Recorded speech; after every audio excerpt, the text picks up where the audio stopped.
अज्ञानतिमिरान्धस्य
खण्डितं घनचिन्मयं चित्कला परिपूर्णमन्त्रतिसमाधिनिरीक्षणं रात्ररेव विमानसान्तर्भावये गुरुपादुकां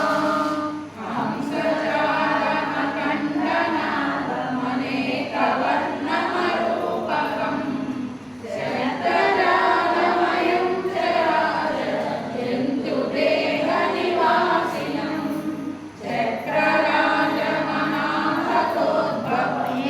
चक्रराजमहाभगोद्भवमेकवर्णमतः परं कातरेव हिमानसान्तर्भावये गुरुपादुकां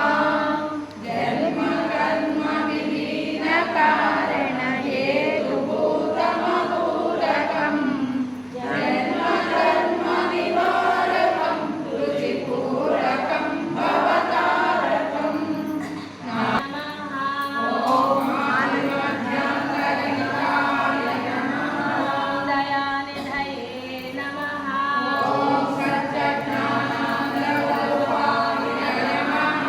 ॐ सदाचाराय नमः। ॐ योगयोनये नमः। प्रज्ञानगणाय नमः। ॐ पंचकोशविलक्षणाय नमः। कोटिगन्धर्वसुन्दराय नमः। ॐ कृपावीक्षणाय नमः। तनवे नमः। ॐ आनन्दाय नमः। अजाय नमः।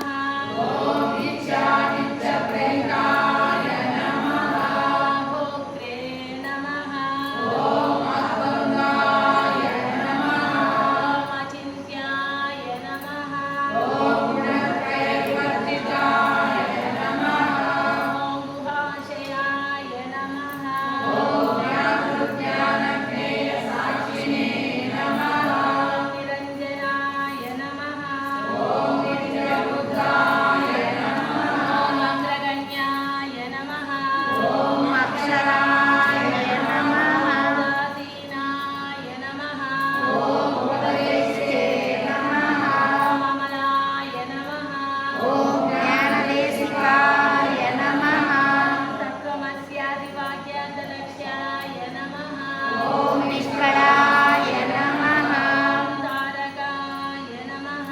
ॐ तत्त्वबोधाय नमः। नित्यशुद्धाय नमः। ॐ नित्यमुक्ताय नमः। ॐ ज्ञानलिङ्गाय नमः।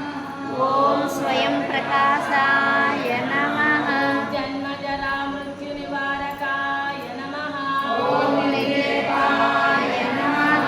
अद्भुतचारित्राय नमः। ॐ अद्वेष्टे नमः। ऊर्ध्वरेतसे नमः। ॐ सहस्रविदाय नमः। साधुगम्याय नमः। ॐ सर्वात्मने नमः। ॐ शान्ताय नमः। ॐ अनन्तशक्तये नमः। निष्प्रपञ्चाय नमः। ॐ ओङ्कारणमध्यीशाय नमः। वेदान्तवेद्याय नमः। ॐ सद्गुरवे नमः। षड्भावरहिताय नमः। ॐ अमृताय नमः। ॐ अन्तर्यामिने नमः। ॐ अपरिचिताय नमः। ॐ क्षमिने नमः। ॐ कूटस्थाय नमः। ॐ कैवल्यदायकाय नमः। ॐ कपितवक्त्राय नमः। कालातीताय नमः। ॐ अवस्थात्रयसाक्षिणे नमः। प्रमेयाय नमः। ॐ अद्वयाय नमः। युक्ताय नमः। ॐ ग्रन्थित्रयभूषणाय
ఓం మనోవాచామగోచరాయ నమః. పరిపూర్ణాత్మనే నమః. ఓం బాహ్యాంతరస్థితాయ నమః. కృతయే నమః. ఓం నిర్వికారాయ నమః. నిర్వైరాయ నమః. ఓం లక్ష్యాలక్ష్యవర్జితాయ నమః. నిర్వికల్పాయ నమః. ఓం అవ్యయాయ నమః. ఓం అనంతరూపాయ నమః. ఓం ఓం దక్షిణాభిముఖాయ నమః. ఓం అలింగాయ నమః. ఓం నిర్వాణసుఖదాయ నమః. ఓం ధర్మావతారాయ నమః. ఓం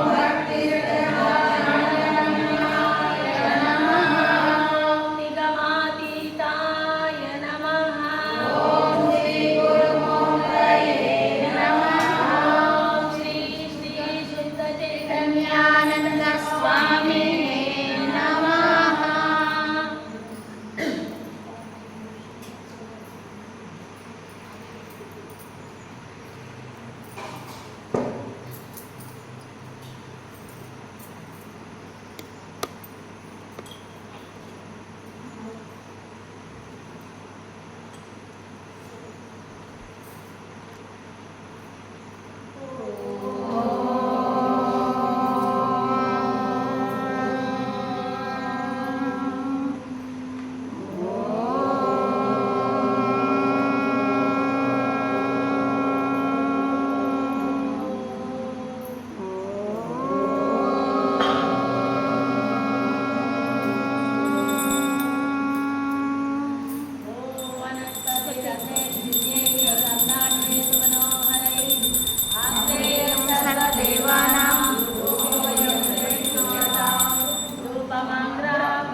దీపం దర్శయామి.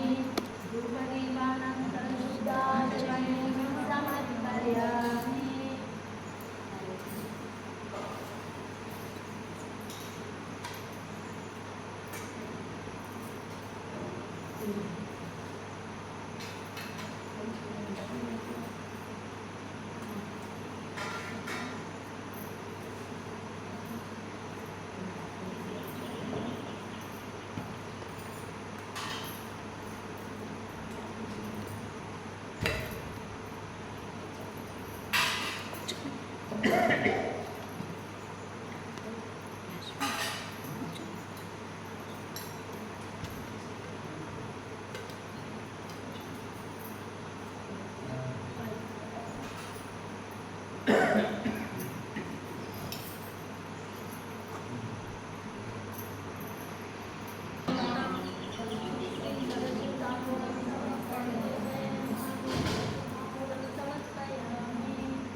ఓం యోగాం పుష్పం వేద పుష్పవాన్ ప్రజావాన్ తస్మాన్ భవతి చంద్రమా అపం పుష్పం పుష్పవాన్ ప్రజావాన్ తస్మాన్ భవతి ఏవం వేద యోగామాయతనం వేద ఆయతనవాన్ భవతి రాజాయ ప్రసన్న సాయినే నమో శ్రవణాయ మహే తమే కామాన్ కామాయ మహ్యం కామే వై శ్రవణోదరాలు కుబేరాయ వైష్ణవనాయ మహారాజాయ నమః. ఓం తద్బ్రహ్మ ఓం తద్వాయుః ఓం తదాత్మా ఓం తత్సత్యం ఓం తత్సర్వం ఓం తత్పురో నమః.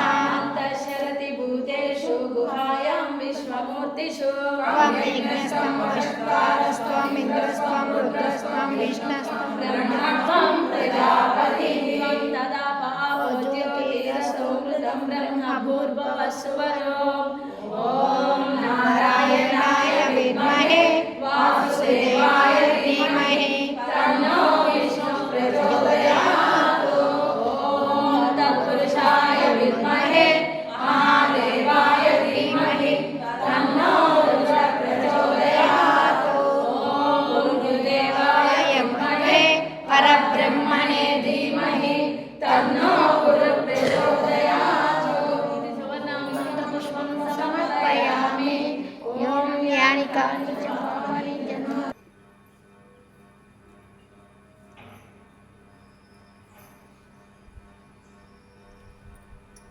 మన సంస్కృతిలో ఎంత జ్ఞానం ఉందో అంతే అజ్ఞానం కూడా ఉంది. మన యొక్క సైకిల్ మనస్తత్వం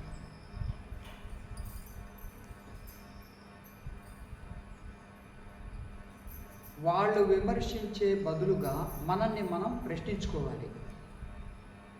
నేను ఏమైనా మారానా? నాలో ఏమైనా వికాసం కలిగిందా? ఇంతకు ముందు జీవితం ఎలా ఉంది, గురువు దగ్గరికి వెళ్ళిన తర్వాత జీవితం ఎలా ఉంది అనేది విమర్శించుకోవాలి. మన శిష్యురాలు కనిగిల్లో ఉండే శిష్యురాలు యొక్క పిల్లలు నా దగ్గరికి వచ్చి మా అమ్మలో మార్పు వచ్చింది స్వామీజీ అన్నారు. మార్పు అనేది ఎంత వచ్చింది? అది ఏదో కొంచెం మార్పు అయి ఉంటే అక్కడ ఆగకూడదు, అది పెరుగుతూ పోతూ ఉండాలి. నువ్వు ప్రయాణం మొదలుపెట్టినప్పుడు గమ్యం చేరే వరకు ఆగకుండా వెళ్తావు. అలాగే ఇది కూడా అంతే. ఒక విమర్శ అనేది రెండు విధాలుగా ఉంటుంది. సకారణంగా విమర్శ చేశారా, అక్కడ లోపం ఉండబట్టి, లేదా నిష్కారణంగా సద్విమర్శగా చేశారా, అసూయతో చేశారా, ఈ రెండు విధాలుగా మనం చూడాలి.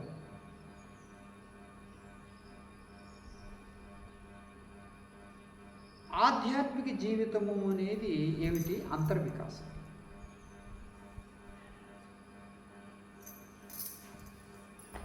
మనకు మైండ్ ఎట్లాగా ఫిక్స్ అయింది అంటే, ఒక బ్రాహ్మణుడితో సంవత్సరానికి ఒక 3 సార్లు 4 సార్లు అవసరం ఉంటుంది. ఏమ్మా, ఆ పండుగలప్పుడు, పబ్బాలప్పుడు, శుభకార్యాలప్పుడు అవసరం ఉంటుంది. అతను ఏదో వస్తాడు, గంట ఆడిస్తాడు, మంత్రం చెప్తాడు, మీరు ఇచ్చేది తీసుకుంటాడు, వెళ్ళిపోతాడు. అలాగే గురువు కూడా ఆధ్యాత్మిక జీవితం కూడా అనుకుంటే చాలా పెద్ద తప్పు అది. మనకి ఇది మైండ్ బాగా అలవాటైపోయింది.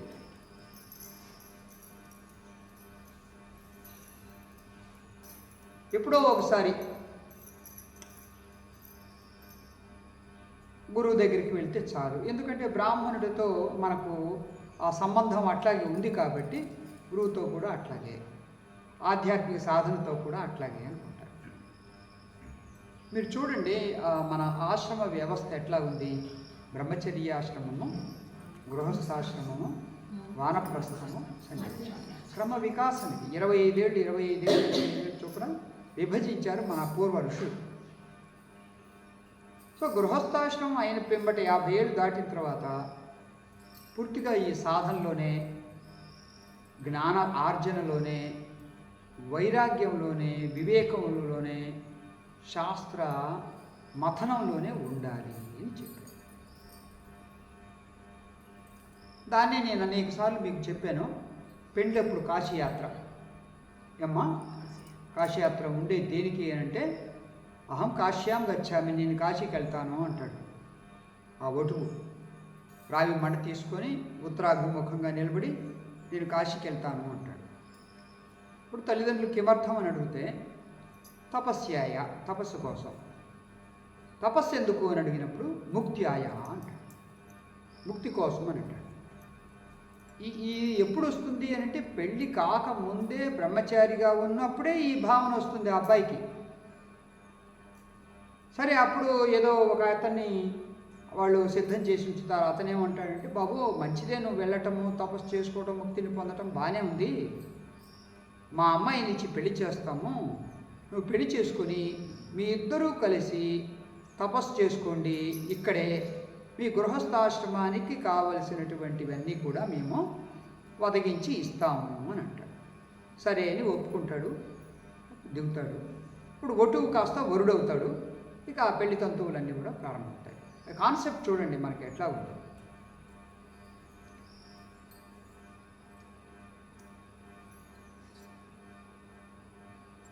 ఆధ్యాత్మిక జీవితము అని అంటే వెంటనే ఏమనుకుంటారంటే, ఏం వదిలేయాలి అనుకుంటారు.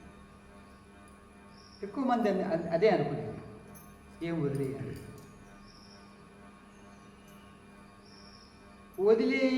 వదిలేసేవి వదిలేయాలి, కానీ అలంకరించుకునేవి అలంకరించుకోవాలి. అవి చాలా ఉన్నాయి. ఈరోజు దేవుడి దగ్గర పూజ చెయ్యాలి అంటే నిన్నటి నిర్మాల్యాన్ని తీసేయాలి, ఇప్పుడు అలంకారం చేసి అప్పుడు పూజ చేయాలి. అలాగే ఈ ఆధ్యాత్మిక జీవితంలో కూడా ఎన్నో బంధాలతో, అనుబంధాలతో మనము కొనసాగుతూ ఉంటుంది జీవితం. ఎంత అటాచ్మెంట్స్ ఉంటే అన్ని ఏడుపులు, దుఃఖాలు,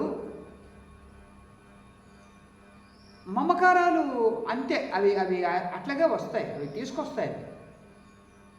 మన మమకారాలు కానీ, మన అహంకారాలు కానీ, అజ్ఞానాలు కానీ అవి ఊరుకో తీసుకొస్తూ ఉంటాయి. వాటిని ఎంత వదిలించుకుంటే మనకు అంత మంచిది.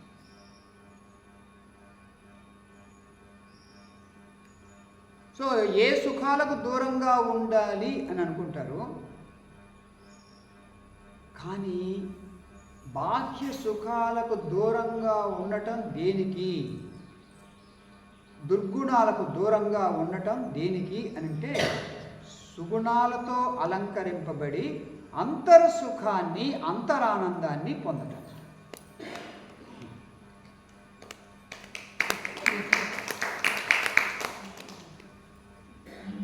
కొట్టేది ఏదో గట్టిగానే కొట్టుకున్నాం.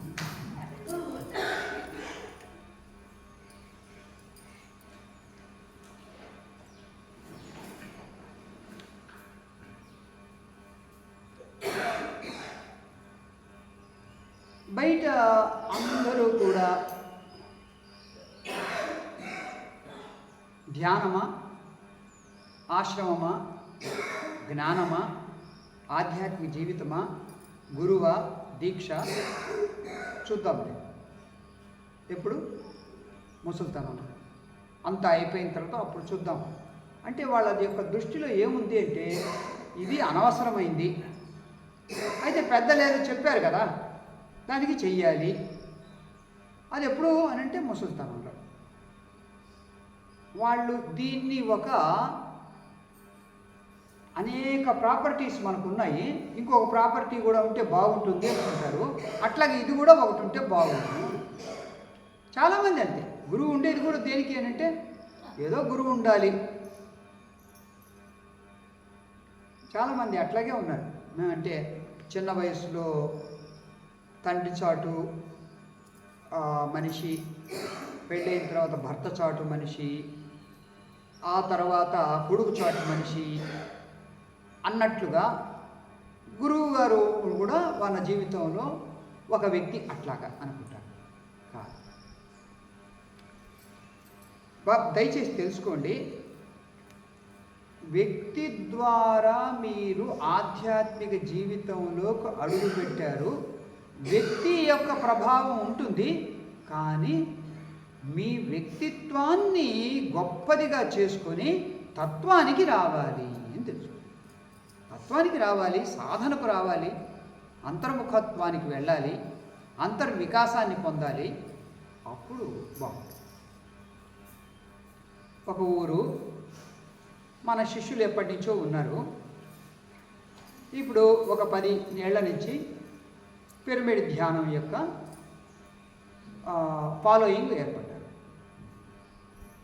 వాళ్ళెప్పుడు కూడా మన వాళ్ళతో పోల్చుకొని ఏమంటా ఉంటారంటే అందరితో, అబ్బాయి వాళ్ళందరూ ముసలోళ్ళు, ఆ స్వామి ఏమో గడ్డం పెంచుకుంటాడు, బొట్టు పెట్టుకుంటాడు, మనమేమో ఏం లేకుండా టిప్ టాప్గా ధ్యానం చేస్తాము, మనము ఎంతో ఉన్నత మార్గంలో ఉన్నాము, మీరు ఇంకా అక్కడే ఉన్నారు అని మన వాళ్ళతో అంటూ ఉంటారు, బయట ఊర్లో వాళ్ళతో కూడా చెప్తూ ఉంటారు. వాళ్ళెవరో ఆ మాట నాతో అనరు. అక్కడ దర్శిలో ఉండే రామాలయం పూజారి, మీరు లలిత చదవకూడదు, అబ్బో దోషం అది అని అక్కడ వాడన్నా, కుర్చేడులో ఉండే కనికా పరమేశ్వరి దేవస్థానం ఆ ఊరు పురోహితుడు వాడు సురేష్ అనేవాడు, వాడు కూడా లలిత మీరు చదవకూడదు ఆడవాళ్ళు తప్పు అని అన్నా. ఎవరితో అంటారంటే మన వాళ్ళతో అంటారు, కానీ నాతో అనరు. ఎందుకంటే నేను వాళ్ళని ఓడిస్తాను తెలుసు, కాబట్టి మన వాళ్ళతో అంటాడు. చూడండి అమ్మా, ఒక్క వ్యక్తి ఎవరైనా మీలో అంతర్వికాసాన్ని పొందితే ఆ ఒక్క వ్యక్తి చాలు, అందరూ కూడా చూసి మెచ్చుకుంటారు. మీ సత్సంగం అంతా కూడా ఆ ఒక్క వ్యక్తి వల్ల గొప్ప వికాసాన్ని పొందుతుంది. సరే, స్వామీజీ ఉంటారు, వారు ఆశ్రమంలో ఉంటారు, ఎక్కడో దూరంగా ఉంటారు. మీరు గృహస్థులుగా అంతర్వికాసాన్ని పొంది మీరు సమర్థవంతంగా ఇతరులతో డీలింగ్ చేస్తూ ఆ సత్సంగాన్ని నడుపుతూ ఉంటే ఆ అంతర్వికాసం యొక్క ప్రభావమే వేరు. అందుకని నేను ఎప్పుడు అంటూ ఉంటాను ఒక మాట, ఏమని,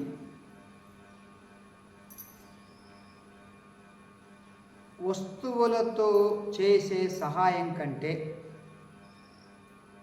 మన పలుకుబడితో చేసే సహాయం కంటే, ఆర్థికపరమైనటువంటి సహాయం కంటే వ్యక్తిత్వం యొక్క వికసించిన వ్యక్తిత్వంతో చేసే సహాయం గొప్పది.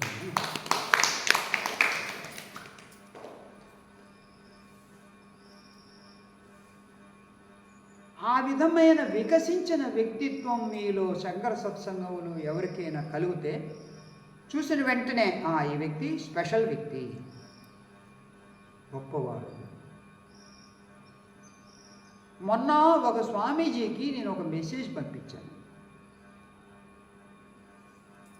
ఆ మెసేజ్ అంతకుముందే ఆయనకు తెలుసు, రాజమండ్రి దగ్గర ఉంటాడు. మనల్ని పొగిడినప్పుడు చిరునవ్వు నవ్వి, మనల్ని తిట్టినప్పుడు మౌనం ఊహించేవాడు సాధకుడు అని. ఎంత గొప్ప మాట స్వామికి, మీ యొక్క వ్యక్తిత్వం నుంచి ఎంత మంచి మాట వచ్చింది అని అంటారు.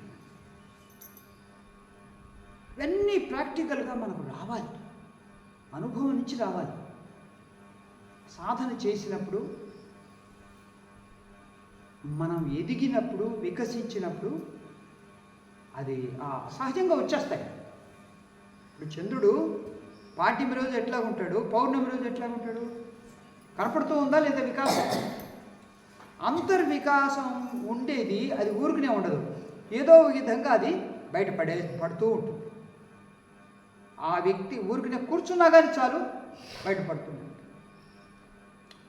ఈ అంతర్వికాసము ద్వారానే నిజమైన సమాధానం మనం చెప్పగలుగుతాం. కానీ ఏదో మాటల ద్వారా చెప్తే ఏమి లాభం లేదు. ఆ మాటలు ఈ చెవి నుంచి ఆ చెవికి వెళ్ళిపోతాయి, వాళ్ళు పట్టించుకోరు. అంతర్వికాసం పొందుతారు. ఆ సత్సంగంలో ఆ గురువు గారి యొక్క ప్రభావం నిజంగా ఉంది కాబట్టే ఆ వ్యక్తి అక్కడ ఎంతో వెలుగొందుతూ ఉన్నాడు అని చెప్పాలి.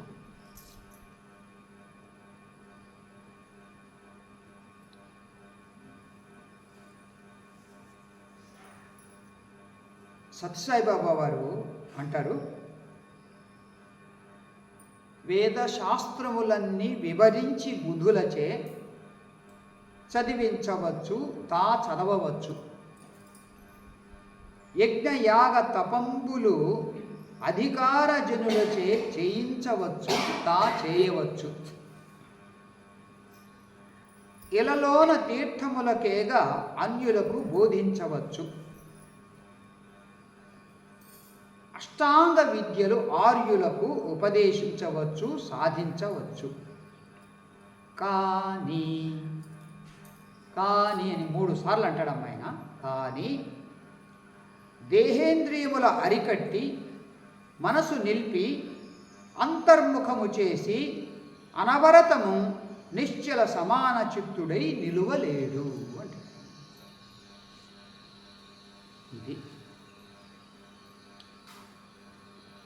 సో మనం బాహ్యంగా ఎన్నైనా సాధించవచ్చు మన విద్య ద్వారా, మన పలుకుబడి ద్వారా, మన స్థానం ద్వారా. కానీ అంతరంగంలో ఎట్లా ఉన్నాడు అది ముఖ్యం. ఎట్లా ఉన్నాడు లేదా ఎట్లా ఉన్నది, స్త్రీలింగం అయితే ఇది ముఖ్యం.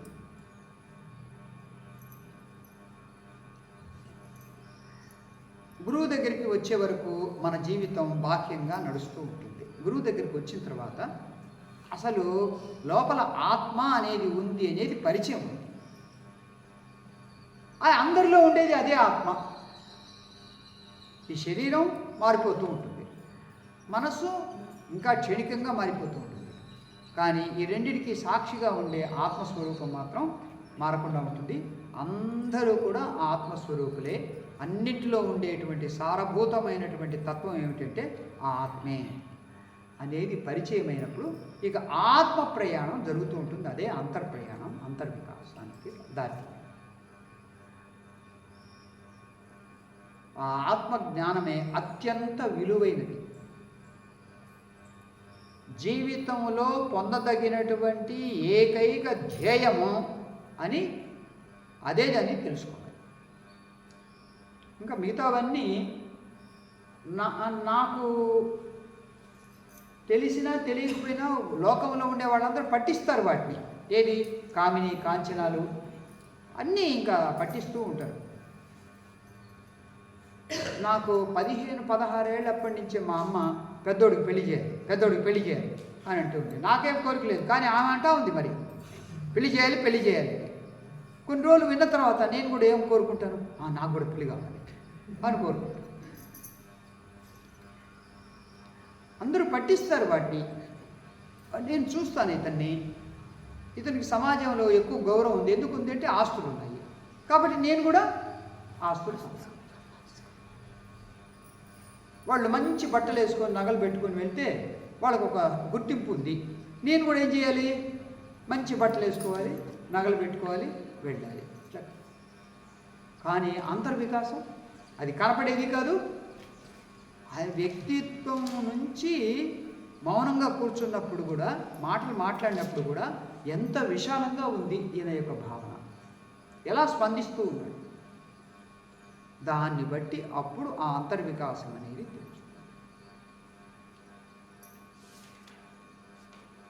ఆధ్యాత్మిక జీవితానికి వచ్చిన తర్వాత కూడా ఈ పోల్చుకోవటము, నాకు ఎక్కువ గౌరవం కావాలి అనుకోవటము, పేరు, గుర్తింపు, నమస్కారాలు మరియు ఆదాయము, ఎక్కువ పాపులారిటీ, ఇవి కావాలి అనుకోవటం ఏమాత్రం తగ్గలేదు. ఇంకా పెరుగుతూ ఉన్నాయి ఎక్కువ మంది. అంటే ఏంటి, మొదట వైరాగ్యంతోనే వస్తారు, కానీ మళ్ళీ అది వస్తుంది కదా, ఏది? మనస్సు. అది ఎక్కడికి పోతుంది, వదులుతుంది. అందుకనే బాబావారు అనేది ఏమిటంటే, ఎన్నైనా ఉపన్యాసాలు చెప్పవచ్చు, ఎన్నైనా చదవవచ్చు, ఎంతైనా కానీ బోధించవచ్చు, అనేక తీర్థాలన్నీ కూడా తిరగవచ్చు, తిప్పవచ్చు, మునగవచ్చు. కానీ దేహేంద్రియములను అరికట్టి మనసు నిలిపి అంతర్ముఖము చేసి అనవరతము నిశ్చల మనస్సమాధిగా సమానముగా ఉంచటం చాలా కష్టము. అయినా శిష్యుడు గురువుగారి దగ్గరికి వెళ్ళి, స్వామి మన ఊళ్ళో వాళ్ళు యాత్రకు వెళ్తున్నారంట, కాశీ, అయోధ్య, గయా, ఇవన్నీ కూడా నేను కూడా వెళ్ళొస్తాను స్వామి అంటే, ఒరే ప్రస్తుతం నేను ఒక మంచి గ్రంథం బోధిస్తూ ఉన్నాను రా, ఇప్పటికి 4 రోజులైంది, ఇంకా 1.5-2 నెలలు పడుతుంది. నువ్వు ఈ సందర్భంలో యాత్రకు వెళ్తే మంచి విషయాలను కోల్పోతావు, వద్దు, ఉండమన్నాడు. లేదు స్వామి, వాళ్ళు వెళ్తున్నారు స్వామి, నేను కూడా వెళ్తాను స్వామి. తిరగటం వల్ల ఏమీ రాదురా, ఆ జ్ఞానం విని దాన్ని ఆలోచన చేసి మననం చేస్తే నీలో పరిపక్వత వస్తుంది, వద్దురా అనంటే, లేదు స్వామి వాళ్ళు పోతున్నారు స్వామి, నేను కూడా పోవాలి స్వామి. వీడికి తపన ఎక్కువైంది, ఇంకా ఆయన వద్దు అనే కొద్దీ వీడికి తపన ఎక్కువ, తిరగాలి, చూడాలి, ఇది చాలా ఎక్కువ అందరిలో ఉంటుంది. సరే అని గురువు గారు ఇంకొక శిష్యుడికి, అరే అక్కడ వెర్రి పుచ్చకాయ ఉంది కదా, అది కోసుకొని రారా అన్నాడు. ఆ 20 పుచ్చకాయ తీసుకొచ్చాడు, వాడికి ఇచ్చి, నువ్వు ఎక్కడ మునుగుతావో దీన్ని కూడా ముంచు, నువ్వు ఎక్కడ దర్శనం చేసుకుంటావో దీన్ని కూడా దర్శనం చేయించు, నువ్వు తిరిగి వచ్చినప్పుడు నా దగ్గరికి తీసుకునిరా దీన్ని అని అంటే, ఓ ఇదెంత పని, సులభమే స్వామి అని వాడు తీసుకున్నాడు, వెళ్ళాడు. 2 నెలల పాటు యాత్రలు చేశారు, తిరిగారు, మునిగారు, దర్శనం చేసుకున్నారు, ప్రసాదాలు తిన్నారు, దానికి కూడా ప్రసాదం చూపించి నోట్లో వేసుకున్నాడు. అంతా జరిగింది. గురువుగారి దగ్గరికి వచ్చి సాష్టాంగ నమస్కారం చేశాడు. స్వామి వెళ్ళొచ్చాను స్వామి, ఏమైనా మారేవారా నువ్వు అంటే, ఏం లేదు స్వామి, కాళ్ళు నొప్పులు ఎక్కువైపోయినాయి. ఏం మారలేదు. సరే ఆ పుచ్చకాయ ఎదురంటే, ముందు స్వామి అని బ్యాగ్ నుంచి తీసి ఇచ్చాడు గురువుగారు. రే లోపల నుంచి చాకు తీసుకునిరా, తీసుకొచ్చాడు. కొయ్యరా దాన్ని, కోసాడు. ఒక ముక్క నోట్లో వేసుకోరా, వేసుకున్నాడు. తూచా చేదు అని అన్నాడు. నీ మనస్సు కూడా అంతేరా.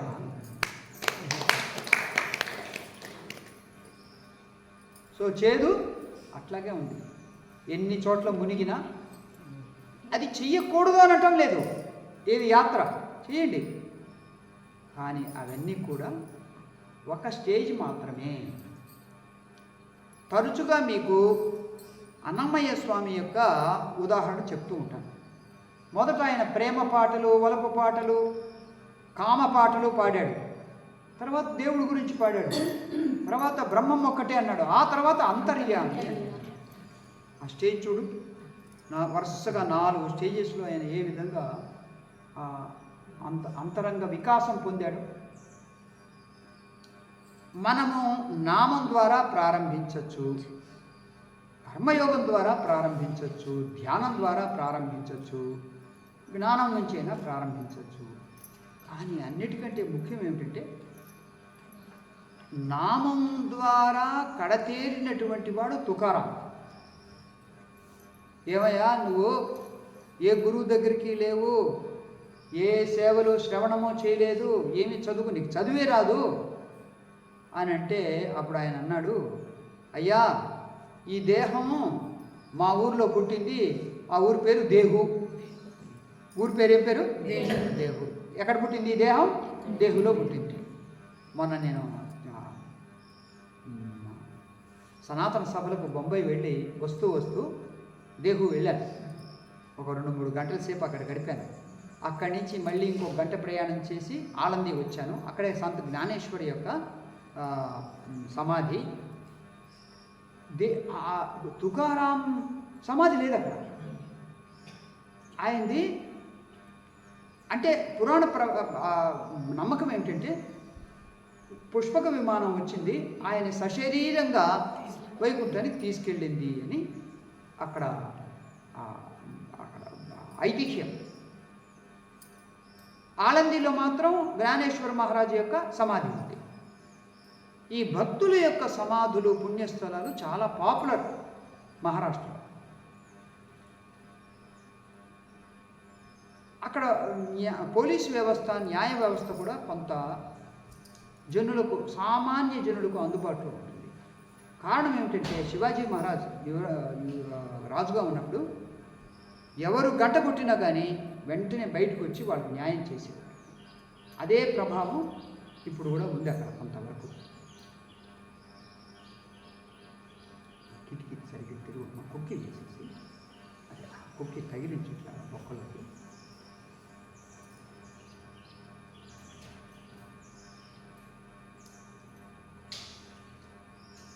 కుక్కి వేయాలి, కుక్కి వేయాలి, దక్షిణ చుట్టూ కుక్కి వేయకపోతే మళ్ళీ గాలికి ఇందాక కిటికీ మూసుకున్నప్పుడు ఉన్న దానికి కిటికీ తెచ్చిన దానికి కొంచెం తేడా గమనించారు మీరు? ఆ ఫ్రెష్ గాలి అది వేరే. అందువల్లనే ఎక్కడికైనా బయటికి వెళ్ళినప్పుడు బతిమలాడతారు శిష్యులు, స్వామి మా ఇంట్లో ఒక్కరోజు ఉన్నాడు స్వామి, రేపు పొద్దున ఎదురు కానీ అని బతి. అమ్మ ఇక్కడ నాకు ఒకటి వేడిగా ఉందమ్మా అంటే అప్పుడు సరే అని నచ్చాను. 4 గోడలు, ఫ్యాను లేకపోతే ఏసీ, అది ఇంకా ఇంకా వేడి.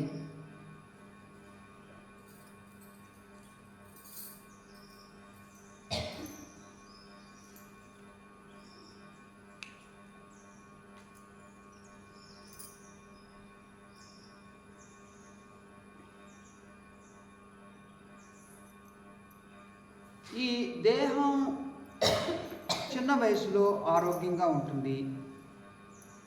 ఇది పెరిగే కొద్దీ నొప్పులు ఎక్కువవుతూ ఉంటాయి.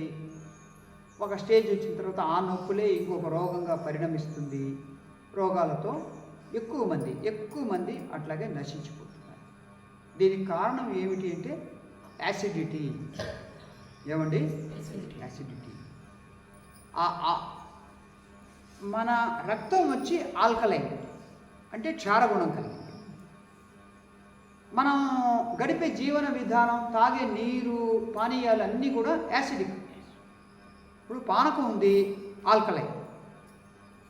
అదే కూల్ డ్రింక్సో, టీనో, కాఫీనో ఇవన్నీ ఏంటి అని అంటే యాసిడ్. సో నిదానంగా ఏమవుతుందంటే రక్తంలో యాసిడిటీ పెరిగిపోతుంది. అప్పుడు నొప్పులు పోయిలు అన్నీ వస్తాయి. ఆ ఫ్రెష్ గాలి లేదు, ఫ్రెష్ నీరు లేదు. అమ్మా గమనించుకోండి అమ్మా, ఇది ఒక చిన్న వ్యవస్థ. ఇది అనేక అవయవాలన్నీ కలిసినటువంటి ఒక చిన్న వ్యవస్థ. సమాజము అనేది ఒక పెద్ద వ్యవస్థ. మరి ఈ చిన్న వ్యవస్థలోనే లోపాలు, దోషాలు, రోగాలు వచ్చినప్పుడు సమాజం అనే పెద్ద వ్యవస్థలో లోపాలు, దోషాలు, మూఢనమ్మకాలు, అపనమ్మకాలు, ఆ తర్వాత అజ్ఞానము ఎందుకు చోటు చేసుకోవు?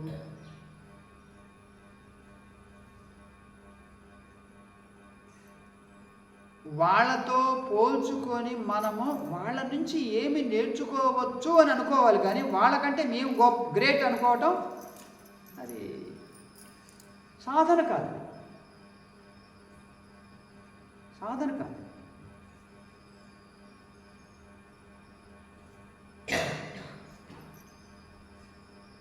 అన్నిటికంటే గొప్ప ఉపదేశం ఏంటమ్మా? అన్నిటికంటే గొప్ప ఉపదేశం ఏమిటి అంటే తత్వమసి. ఏమండి?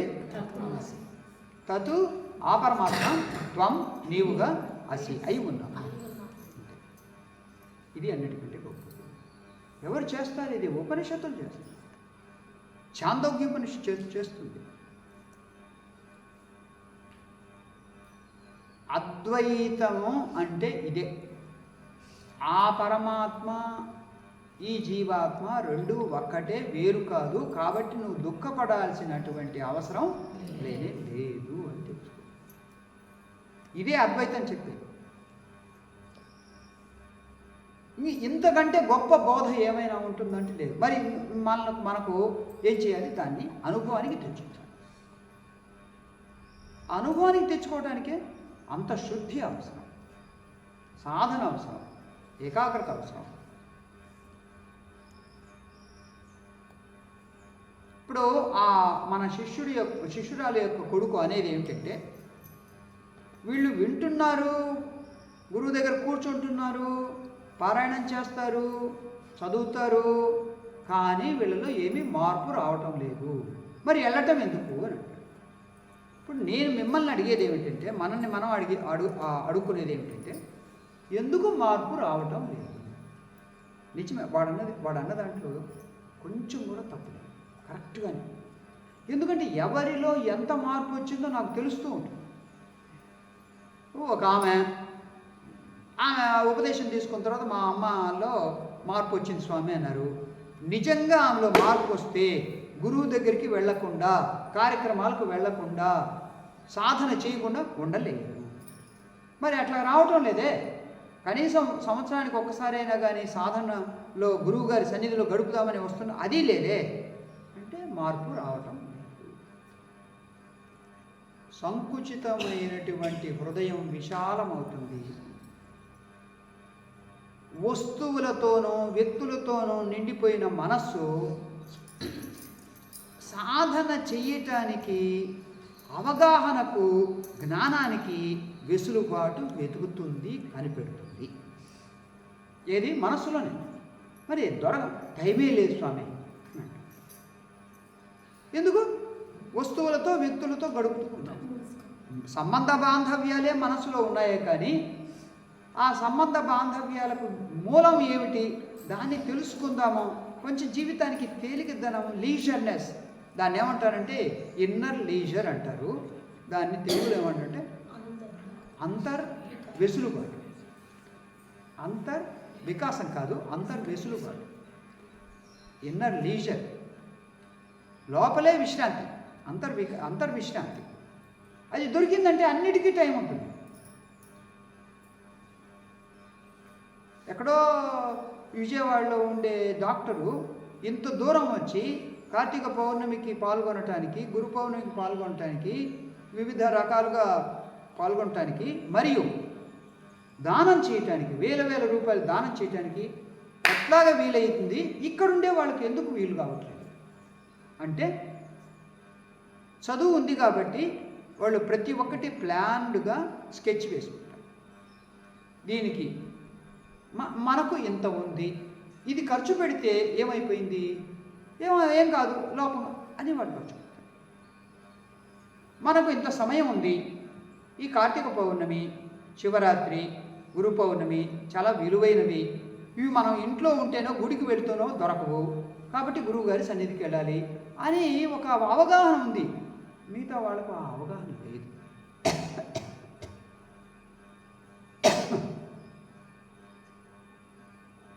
ఎందుకు లేదు అని అంటే, ఈ సంబంధ బాంధవ్యాలే మునిగిపోయింది.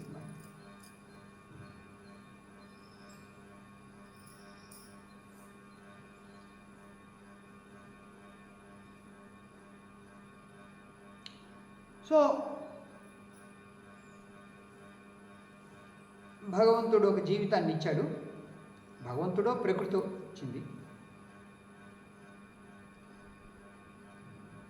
పుట్టుక, చావు రెండు నిర్ణయింపబడ్డాయి.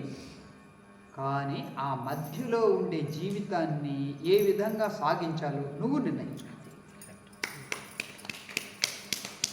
ఆ మధ్యలో ఉండే జీవితాన్ని ఎలా నడుపుకోవాలో, ఎలా వికాసం చెందాలో, చిరునవ్వుతో జీవితాన్ని సాగించాలా, లేదా దుఃఖంతో, మ్లానంగా, నల్లముఖంతో, బాధతో జీవితాన్ని సాగించాలా అనేది నీ చేతుల్లో, ఇంకెవ్వరి చేతుల్లో. ప్రతి ఒక్క సందర్భాన్ని, ప్రతి మాటను, ప్రతి దాన్ని ఏ విధంగా నువ్వు స్వీకరిస్తావు అనేది రియాక్షన్. సుముఖంగా స్వీకరిస్తావా, హాయిగా ఉంటుంది. కానీ నెగిటివ్గా స్వీకరిస్తావా, కుంచుకుపోయి స్వీకరిస్తావా, అప్పుడు అది పాడైపోతుంది. ఆ రియాక్షన్ కాస్త నెగిటివ్ రిజల్ట్ని ఇస్తుంది. ఇప్పుడు నిన్న వచ్చింది ఆ విషయం నాకు పొదిల నుంచి, వాళ్ళు ఏం మారటం లేదు, వాళ్ళు అట్లాగే ఉన్నారు, ఎందుకు పోవటం అనే విమర్శ పొది నుంచి వచ్చింది. దాన్ని నేను విశాలంగా ఆలోచించి మనల్ని మనం ఎట్లా సరి చేసుకోవాలని ఆలోచించేనే కానీ వాడిని నేను కొంచెం కూడా తప్పు పట్టను.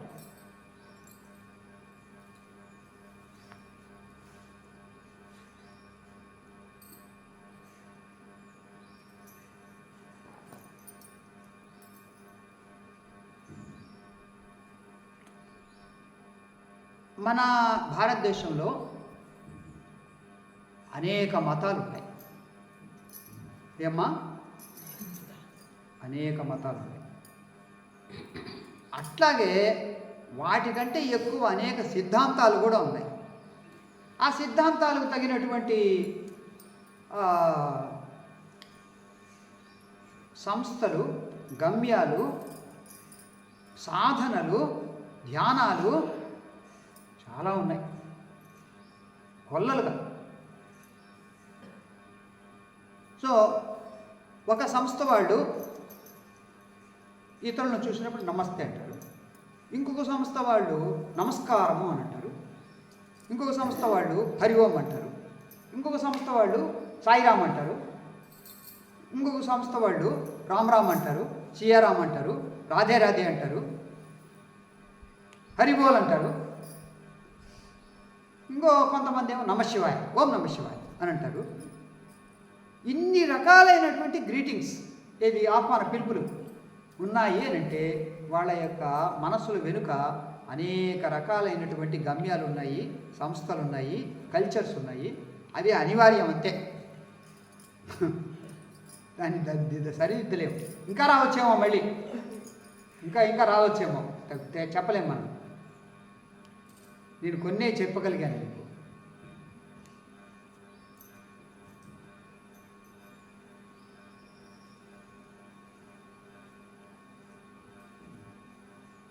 ఇన్ని రకాలుగా ఉన్నప్పుడు మనము ఒకదానితో పోల్చుకొని మనం ఏమైనా నేర్చుకోగలిగితే నేర్చుకోవాలి, లేకపోతే వాళ్ళను అసూయతో చూడకూడదు, కించపరిచి కూడా చూడకూడదు, తక్కువ చేసి కూడా చూడకూడదు. మనం ఏదైనా నేర్చుకోగలిగితే నేర్చుకోవాలి అంతే.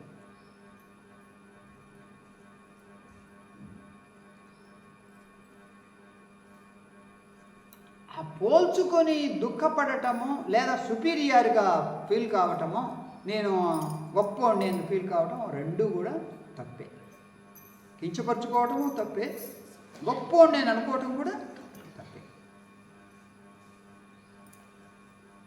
కనుక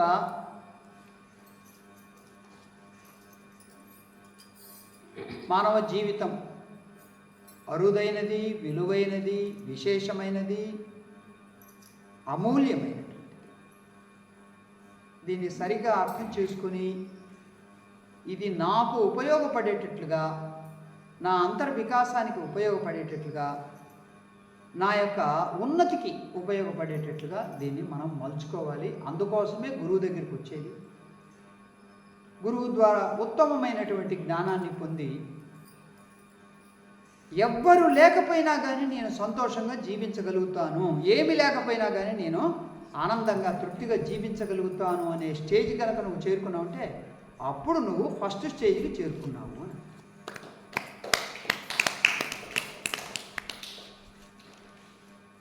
ఇంతకు ముందులాగే అన్నిటి మీద ఆధారపడాలి, ఇంతకు ముందులాగే అన్నీ కావాలి అని అంటూ ఉన్నామంటే ఇంకా ఏది నీలో ఆ మార్పు రాలేదు, వికాసం కలగలేదు.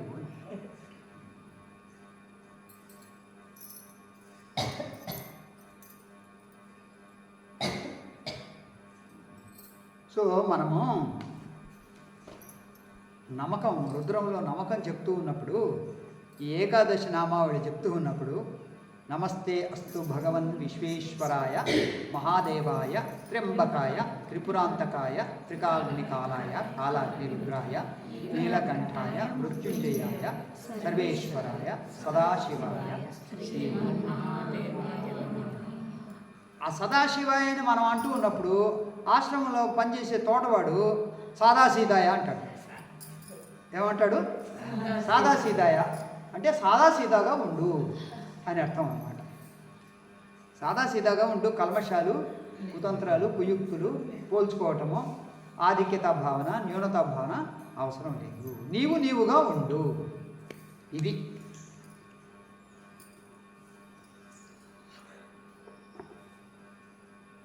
మునగా సులోచన మనల్ని ఈ పుస్తకం అడిగింది. ఉద్ధవ గీత 18 గీతల్లో ఉద్ధవ గీత కూడా ఒకటి. కనుక ఆమె కోసం తెప్పించాం మనం గుంటూరు నుంచి. చూడండి అమ్మా, వినండి అమ్మా. సత్సంగమం. ఓ ఉద్ధవా, ఈ సందర్భంలో ఒక ముఖ్యమైన విషయం నీకు సూచిస్తున్నాను. నేను ఎవరు కృష్ణ భగవానుడు ఉద్ధవుడితో చెప్తూ ఉన్నాడు. ఈ ఉద్ధవ గీత అంతా కూడా అదేమో భగవద్గీత అయింది, ఇది మాత్రం ఉద్ధవ గీత అయింది. ఇది కూడా భాగవతంలో వస్తుంది. నాకు అనిపిస్తుంది చతుర్థ స్కందంలో కానీ లేకపోతే చివరి స్కందంలో కానీ రావచ్చు ఇది ఉద్ధవుడికి బోధించింది. నేను సత్పురుషులొచ్చే ఎల్లప్పుడూ సమాకర్షుడను, వారున్న చోట నేను శంఖ చక్ర గదా పద్మధారుడనై, చతుర్భుజ అలంకారుడనై ప్రియభావంతో వేయించేసి ఉంటాను. అందుచేత సత్పురుషులు శాశ్వత ఆనందప్రదమైనటువంటి ఆత్మతత్వాన్ని సంభాషించుకునే చోట నేను శాంత ఆనంద జగద్రక్షక విశేష రూపంతో నాకు నేను వచ్చి ఉంటాను. అట్టి మహనీయుల అమృతవాక్కులు ప్రవచనమగుచున్న చోటు అతి పవిత్రమైనది. సత్సంగమని చెప్పబడే వారి ఆత్మజ్ఞాన ఆప్తవాక్యములు, పరస్పర సంవాదములు, గురు శిష్య బోధలు అమోఘమైన ప్రభావం కలిగి ఉంటాయి. నా మహిమ శ్రేయోదాయకమై అక్కడి వారి వెంటనంటే ఉంటుంది. సత్సంగం చేత భక్తి జ్ఞానములు ప్రవృద్ధమైనట్లుగా మరొక ఉపాయం చేత ప్రవృద్ధం కాదని అందరికీ మనవి చేస్తున్నాను. ఓ యదునందన అని ఎవరిననేది? కృష్ణుడు ఉద్ధవుణ్ణి. ఆయన కూడా స్నేహితుడే కదా. అందువల్ల యదునందన, ఉద్ధవ, నీవు నాకు భృత్యభావంతో సేవిస్తున్నవాడివి. కృష్ణుడి యొక్క స్నేహితుడైనా కానీ కృష్ణుడి వైపు ఒక పూజ్య భావన, చాలా గొప్ప గౌరవ భావన ఉంది. బుద్ధుడి తమ్ముడు ఆనందుడు అచ్చం బుద్ధుడిలాగానే ఉంటాడు.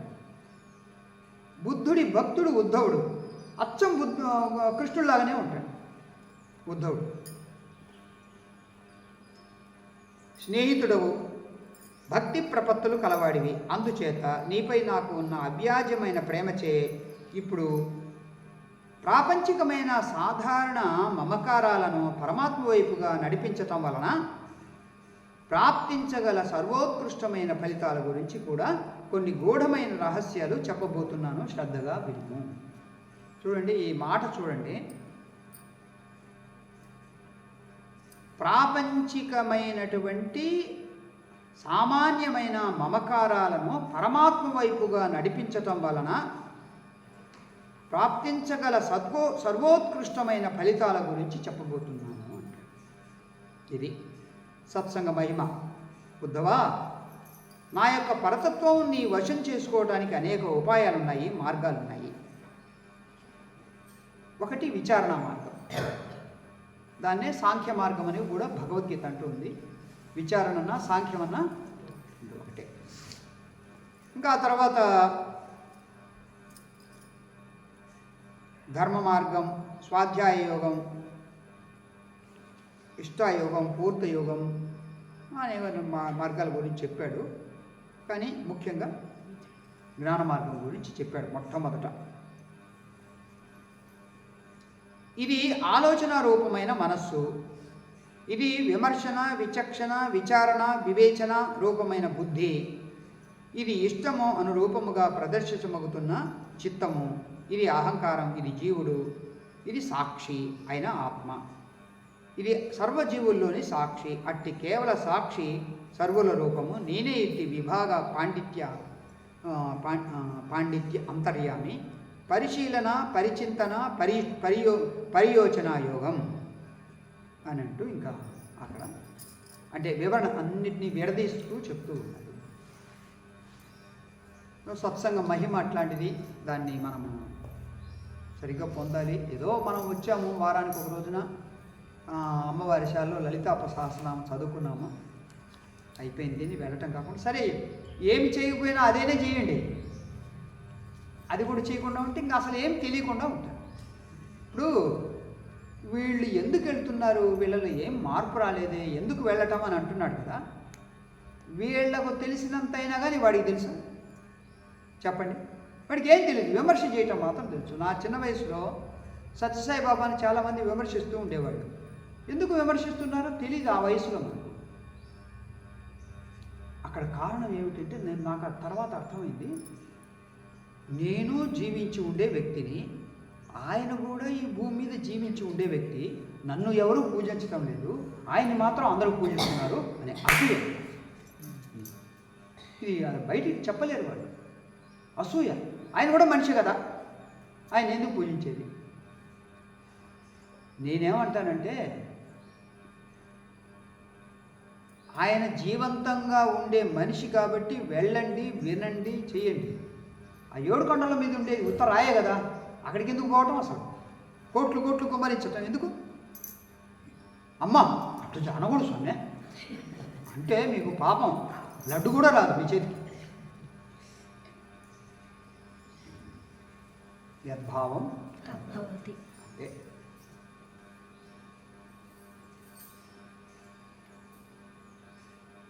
పరమాత్మ అందరికీ కూడా ఉన్నతమైనటువంటి జీవితాన్ని మరియు అంతర్వికాసాన్ని కలుగజేయగాక. ఈ జీవితం ఉన్న చోటే ఉండకుండా ఉన్నతంగా ఎదగాలి అని కోరుకుంటున్నాను. ఎవరికి వారే ప్రశ్నించుకోండి, మనం ఎక్కడున్నామో. గురువుగారు చెప్పేటువంటి విషయాలు ఎంత ఉన్నతంగా ఉన్నాయి, ఎక్కడికి మనం ప్రయాణం చేయాలి, ఎక్కడికి చేరుకోవాలి అనేది బాగా విమర్శించుకోండి. మనము గుర్రాన్ని నీళ్ళ వరకు తీసుకెళ్ళగలుగుతాం, నీళ్లు తాగాల్సింది ఎవరు? గుర్రమే. అలాగే ఆ మార్పు రావలసింది ఇదంతా ఆలోచన బట్టి వస్తుంది. అందుకనే యద్భావం తద్భవతి. మీ యొక్క ఆలోచన అది ఎంత ఉన్నతంగా ఉంది, ఎంత అస్సంగంగా ఉంది అనేది మీ మీదనే ఆధారపడి ఉంటుంది. నిజమే, పిరమిడ్ ధ్యాన కేంద్రం సమితి వాళ్ళతో పోలిస్తే మన వాళ్ళు చదువు తక్కువ, ఆదాయం తక్కువ, వాళ్ళకు ఉద్యోగాలు ఉంటాయి. ఉద్యోగాలు, వ్యాపారాలు బాగా సంపాదన చేస్తారు కాబట్టి ఖర్చు పెట్టగలుగుతారు. మరియు ఎక్కడికైనా వెళ్ళగలుగుతారు సులభంగా, చదువు ఉంది కాబట్టి. మన వాళ్ళందరూ గృహిణులు, మధ్యతరగతి, అధమ మధ్యతరగతి కుటుంబీకులు, చదువు తక్కువ, అందువల్ల త్వరగా కదలలేదు. ఈ మమకారాలు ఉండటం వల్ల వాటిని పక్కన పెట్టేసి సాక్షిగా చూసి అసలైన ఆత్మ ఉనికిలోకే దిగాలి అంటే ఆ మమకారాలను పక్కన పెట్టాలి. అది చేయట్లేకపోతున్నారు. నిజమే. కనుక ఆ విమర్శ నుంచి మనం ఏం నేర్చుకొని మనం ఏం బాగుపడాలి అనేది తెలుసుకోవాలి. ఎవరు ఎక్కడున్నారో నాకు అర్థమవుతూ ఉంటుంది స్పష్టంగా. వాళ్ళ యొక్క స్పందనను బట్టి మనం చెప్పేసి ఏ విధంగా స్పందిస్తున్నారు, ఏ విషయానికైనా ధారాళంగా, సంతోషంగా, ఆత్మీయంగా, విశాలంగా స్పందిస్తున్నారా, సంకుచితంగా అంతకుముందులాగానే నేను, నా పిల్లలు, నా భర్త, నా ఇల్లు, నా వాకిలి అనే విధంగా ఉన్నారా అనేది దాన్ని బట్టి మనం చెప్పేసుకోవచ్చు. మీలో అంతర్వికాసం కలగాలని కోరుకుంటూ ఉన్నాను. ఈ జీవితం మీకు ఉపయోగపడాలి, మీ చుట్టూ ఉండే సమాజానికి కూడా ఉపయోగపడాలి.